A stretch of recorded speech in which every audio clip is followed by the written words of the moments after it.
بسم الله الرحمن الرحیم. ستاسو ورور کفایت الله یوسفزی یو ځل بیا تاسو سره د دره دمخیل د غرونو نه مخاطب یم او څنګه چې موږ مخکې ویډیوګانو کې مو تقریبا 8000 فوټ بلندۍ باندې دی وخت کې موږ دا د یو کویلې د کان بره چې کوم د هغوی د اوسېدو ځای دی د هغې نه بهر موږ دا کټونه اچولي دي شاته د کویلې کان دی او مخې ته موږ دلته کې ناست یو ګپې شپې لګو. دې وخت کې موږ سره د اورکزۍ ایجنسۍ د معدنیاتو ماهر به ورته زه ځکه ووایم چې د دوی غونډ ژوند په دې کې تېر شو. فضل حکیم صاحب موږ سره موجود دی. د دوی نه موږ لږ معلومات اخلو. فضل حکیم صاحب السلام علیکم. وعلیکم السلام ورحمۃ څنګه حال دی جی؟ تاسو ښه؟ تاسو لږ موږ ته دا معلومات راکړئ چې یاره د کویلې تاسو خو د ډېرو قسمه معدنیاتو مهارت دی، ستاسو تجربه هم در زندګۍ، خو د کویلې دا کم کان چې دی صرف په دې راته خبرې وکړئ چې یاره دا د شورو نه څنګه په دې باندې څونه خرچه راځي او د کم مزدوران چې دي د دې ډیوټي څه وي او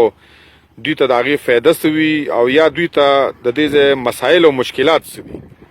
سر جی بس دي ته دا مسایل دي چې موږ دوته مثلا دا دیو د کولې کار کړی دی دوم بله مزدوري نشي کولی او موږ دا کولې ټیکهداران څه کوو د مدنیاتو والا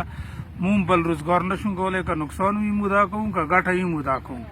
جی نو دوته دا چې یو مین دزه کې دغه کې ته ته ورته هر شی رسوي کار کوي، یو مین 500 فوټ بھی نه کم کم سے کم 70-80 लाख روپۍ لګېږي یو مین باندې. او د دوی نقصان دا دی چې دا مینونه چې اوس بند شي نه بند شي دا به بیا څوره کروڑ روپۍ لګېدلي. دا د پوټاني والا خبره زه درته کوم چې دا وچ مینونه وي دې کې کولا نه وي، که بیا د کولې مینونه وي چې هغه بند شي په کروڑو روپیو نقصان کوي. نو دا مدنیت داسې یو کار دی پاکستان کې چې د 2 شیونه پوره شو چې یو کولا او یو ډیزل، نو پاکستان به بیا بالکل چاته څه سوال نه کوي. دا کولا روپۍ کې څلور نه چې کوم د انګویله کې په پاکستان څلورو صوبونه وځي او نور 12 دا بار نه رسي افغانستان نه انډونیشیا نه. نو موږ دا د پاکستان چې کوم ضرورت دی هغې مطابق جی نو موږ حکومت ته دا اپیل کوم چې 2008 نه مخکې دا مینونه د موږ بند شي، ورونه ورکې لګېدلي دي، اوبه ورکې رغلي، کروڑو روپیو د مینرانو لیزهولډرانو نقصانونه کړي، خو موږ سره چا هیلپ نه دی کړی. اوس دا مزدوران دي، مزدورانو سره موږ خپل دا هیلپ دی که دا ورکې مړی وشي دا موږ خپل جو دغه مړی پرژلی.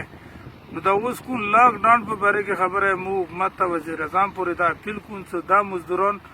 موږ څه مینونه خوشي کوو دا بند کوو. نو دا د اربونو روپیو نقصان دی، مل تان دی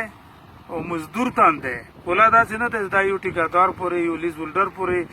یا یو مزدور پورې موجود دی، نه عادي کې د ټرک نه واخله بیلچې والا مزدور بټي نه او کنسټرکشن کار نه. کله کنسټرکشن ته چلوي ته به دا کولې مینونه چلوي. نو موږ سره دې کې حکومت بندوي ما موږ سره هیلپ وکړي. ټیک ته. او دا قانون تاسو وایئ چې دا اوس د بندش څه مسله پکې لږه ډېره د لاکډاون د وجې نه هم راغله او څه پکې چې کوم دا باران وشو د دې د وجې نه بارانو د وجې ډېر غټ نقصان وشو. ما خپله تقریبا 35 مینونه بند په خپل علاقې کې، نو هغه کروڑو روپیو نقصان وشو. هغه بیا موږ په خپلو پیسو په خپلو ډیزلو هغه اوبه چې موږ وچوو 4-5 کروڑ روپۍ لګېږي. نن ورځې پورې موږ سره حکومت دی هېڅ څه تعاون نه دی کړی. دې نه علاوه حاجي صاحب ووایه چې لکه حکومت له څه داسې اقدامات پکار دي چې هغه د مزدورانو ته سهولیات هم راشي. موږ ته مزدورانو ته سهولیات سره ولي دوه ته ټرانسپورټ موږ ته لږ ازاد کړي. موږ ته کم کړي دي، لکه یو مین باندې 100 کسان وو 140 لاک ډاون د وجې موږ 15 کسان 6 کسان پرېښلي دي، نور مو رخصت کړي دي. نو د هغې د وجې نه به هغه شان کار هم سلو چلېږي. کار هم سلو چلېږي. دې وجې نه چې موږ ملک سره ټول ملک لاک ډاون دی موږ ورسره منو. نو دې وجې نه چې بیا موږ سره ټرانسپورټ نه وي او مزدورانه جانه چې څیره ځي او بیا مونږ دا یو چې هغه ځای کې ځنې کرونا وایرس وي بیا هغه دی مرض دا هغه ځای ماسي. دا یو محدود کسان مو پورې دي، دا مو سره ټول عمر کار کوي. دا هغه کسان مو پرېښلي دي چې دا مو سره دي، دا په خپلې خوښي باندې یا شوکت یوسفزي کومه خبره ایشو کړې دا بالکل نشته چې یاره په زور به یو ژوندی سړی چوکي سار کړي. دا هسې دا پرپېګنډه دی که یو مزدور نه انټرویو واخلو نو مو دا ریکویست کوم چې د حکومت قانون مثلا کوم دی دا مو منلی من دی معلوم ټول عمر حکومت سره تعاون کې لګې 2008 نه د مو دغو علاقو باندې کومه کیسه راغله دې کې مو خپل تعاون کړی او نقصانونه د مو غټ نقصانونه د باندې متنیاتو شوي نو دا مهرباني وکړو چې دا کونځ پورې وي مو سره دا مدد وکړي چې بس دا هغه 15 شپږ اته لاس مزدوران مو ته د حکومت په دغه باندې لکه مو ته ترانسپورټ راکړي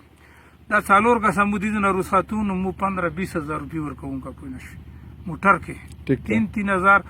لاک ډاون وجنه مو باندې الله پاک څه شر وسلی دی وجنه وسلی ځکه ماته یو مکمل شو غنه زه الټا معنا اخلم په کاردار سه موټر کیږي نو خپل ډیزل پیسې او خپل کوم موبایل بدلې غو مناسب ته واخله ته نه غلطه پیدا ما اخله زه د دې نه 10000 روپۍ شانګلې پورې اخلي ټیک ته جی اپریدي صاحب تاسو هم په دې باندې نظر شته پرون راسي هم مخکم تاسو راغلی دی چې څنګه وی چې لکه د لاک ډاون د وجې نه مزدوران کم شو کار سلو شو یا مثلا هغوی چې زیرا زینو ډېره غټه خرچه پې کېږي دې نه علاوه ستاسو څه نظر دی چې دې مزدوران ته څه سهولیات پکار دي بالکل یوسفزی صاحب څنګه چې د مونږ مشروع وي دغه حوالې سره نو د دوی د غټه مسله چې دا نو هغه د ریسکیو حوالې سره هم ده او دوی له ډاکټر چې کوم دی نو دا ډېر ضروري دی بله خبره دا ده چې لکه د دوی د ترانسپورټ کومه خبره ده نو په یو کس باندې د دوی زیاتره مزدوران چې دا شنګلي دي نو د شنګلي او د دره دمحیل ډېره لویه فاصله ده د لاکډاون د وجې چې دا خلک بیا هلته کې ځي دا په زرګو خلک دلته کې میشته دي او همدې کار دپاره دوی راغلي دي نو په کار دا چې حکومت دوی سره کومې وعدې کړي دي ګوره د موږ د ملک د ټولو نه بلکې د ایشیا د ټولو نه غټ د کویلې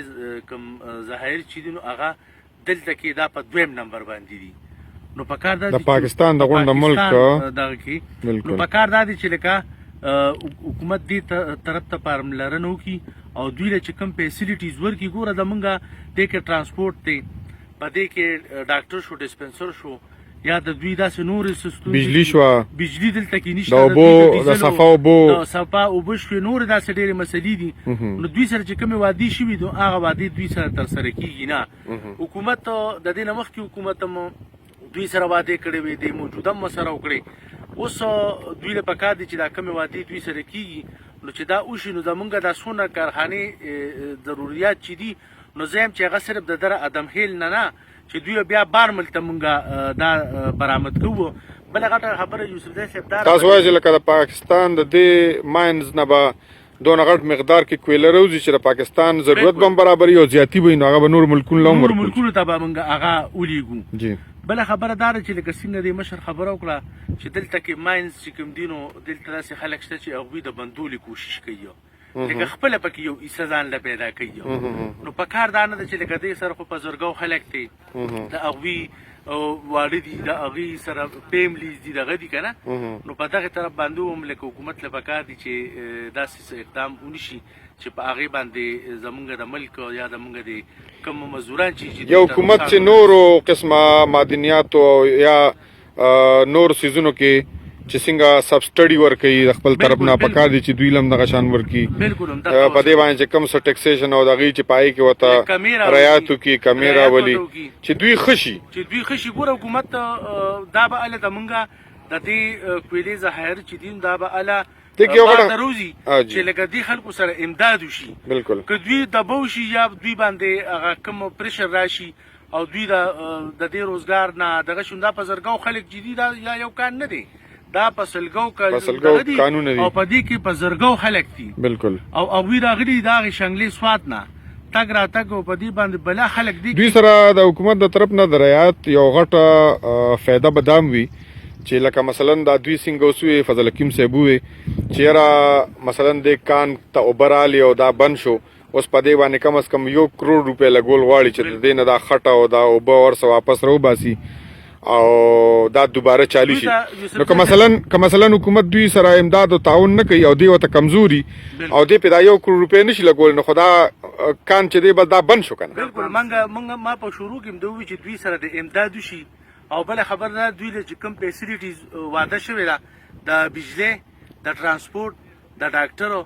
او د دوی ته د سکیورټي او د بجلی دا که دوی ته پوره شو نو زه یم چې د پاکستان نه چې دوی به بار ملکونو ته هم کویله ورکړي. ډیره مننه فضل حکیم صاحب، تاسو موږ له ډیر معلومات راکړل. افریدي صاحب تاسو ډیره ښه دغه په وغورځوله، روشني په وغورځوله. ګرانو کتونکو، د فضل حکیم صاحب معلومات او د افریدي صاحب نظر په دې باندې چې کوم نو تر دې وخته پورې تاسو دا واورېدل او تاسو نه اجازه غواړو. الله پامان.